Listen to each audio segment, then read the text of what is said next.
சிறுதானிய தோசை பார்க்கலாம். இது மாப்பிள்ளை சம்பா அரிசி, சிகப்பரிசி, காரரிசி. இது குதிரைவாலி. இது வெள்ளைச்சோளம். இது கொஞ்சம் உளுந்தும் வெந்தயமும் போட்டு வச்சுருக்கேன். இது கருப்பு அரிசி.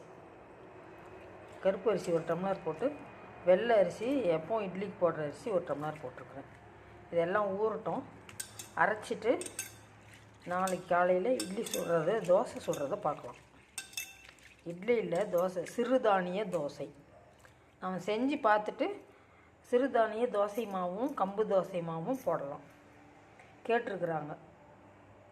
சிகப்பு அரிசி சோளமும் அரைச்சி வச்சாச்சு. இப்போ கருப்பு அரிசி, குதிரைவாலி, வெள்ளை அரிசி 3ம் அரைஞ்சிட்டு எல்லாம் அரைச்சதுக்கப்புறம் பார்க்கலாம். மாவு கரைச்சி வச்சாச்சு. காலையில் தோசை ஊற்றிடலாம். மாவு பாருங்கள் எப்படி பொங்கி வந்துடுச்சு. இப்போ நம்ம தோசை ஊற்றிடலாம்.